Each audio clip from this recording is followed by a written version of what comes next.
Alright people, this is just a quick unscripted video in defense of the my Chancellor, Mrs. Angela Merkel. To say it first, I'm a member of her party, but I didn't vote for her in the last election, and I don't have that a high opinion of her because I think she's just acting like the political elephant, trying to sit out every problem that surfaces um, and doing nothing. But I think now I have to defend her with that speech. The first allegation was that she wants to overthrow secularism by speaking of Christian values. Mrs. Merkel belongs to the Protestant Church in Germany, which is the most progressive church on this planet. They have even almost a social democratic agenda and are a place of enlightenment and libertarianism in my country. And I must say, when a German Protestant speaks of Christian values, you can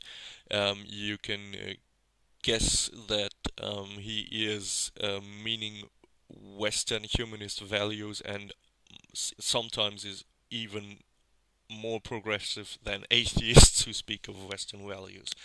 So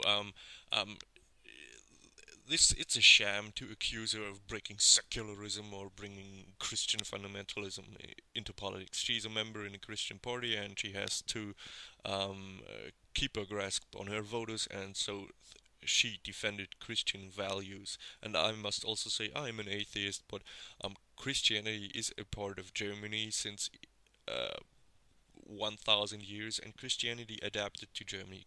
Christianity secularized itself, and so it is welcome just like every other secularized religion.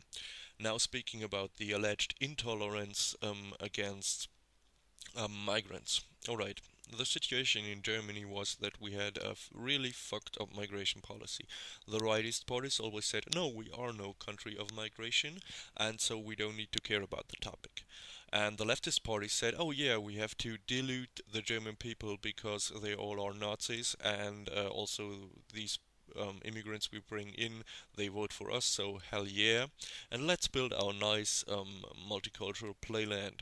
The problem is this worked out with the most idiotic immigration policy ever. For example, like 10 years before, some guy came up with the idea that in order to curb the rampant um, uh, undereducation and, in consequence, unemployment among Turkish migrants, that we should demand from these people that they learn German. And I think it's a very basic thing if you want to a country come to a country and live there, that you learn the language of the country. I think this is very basic, but actually, this was not the case because here the left wing they blocked it and said, "Oh no, this is forced Germanization, and you cannot demand people learning German." And these attitudes they have grown out to idiotic ends like for example, if you want to take a driver's license in Germany, you can do it in English, and you can do it in French, and you can do it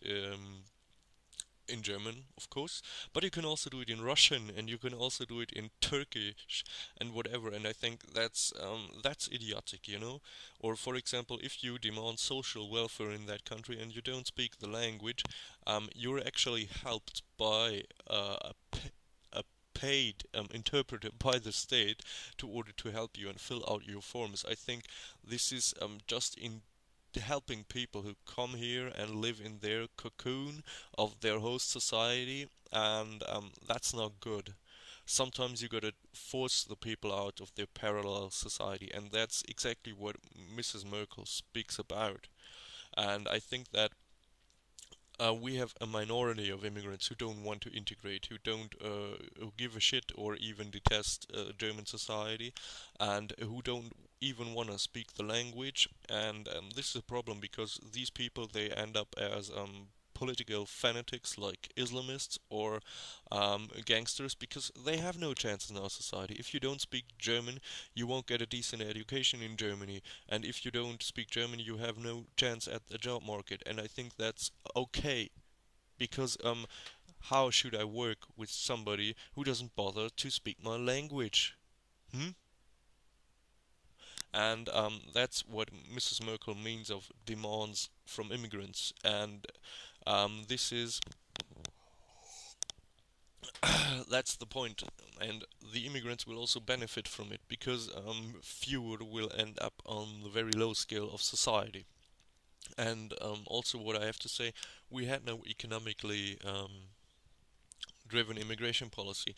In the 60s and 70s, we had it. We took in a lot of unskilled Turkish workers, and now we don't need any more unskilled people because we don't have enough job for our own undereducated guys who are already here, like, and I say Germans, Turks, or whoever. And so we need qualified people, and that is also about to change the the migration policy, because the migration policy was not really looking at, are you a peasant from Eastern Anatolia, or are you um, a absolvent of Ankara University? And that's what has to change, and that is what Mrs. Merkel means with that demands from immigrants, because the German society does a lot of things in order to help immigrants. It spends a lot of money in order to help immigrants, and I think we can, as German citizens, we can demand that the immigrants themselves get their asses up and do something. And I think also this will benefit those, and I think that's still the majority of immigrants, who want to integrate here and who want to be part of German society, because if we can eradicate or drive back this parallel society which has formed within our big cities, there there will be less prejudice among those who take integration and who take Germany seriously. And to just a few comments about all that Nazi bullshit, I think I don't have a high opinion of Mrs. Merkel, but I think she's a real person with an anti-totalitarianist stance, because she suffered under the German communist dictatorship, and she actually was part of the Christian opposition against the communist regime in East Germany, and I think she is the last person in Germany who would ever fall for totalitarianist ideas. And so please get your idiotic Nazi allegations elsewhere and stop it, because it's just crap. It's not serious political analysis. It's just sensationalism for people who really don't have a clue about Germany and who really don't have a clue about Germany's political landscape. So, thanks for listening. I hope you can ignore all my stumblers in the video. It was unscripted and quick. So, bye bye.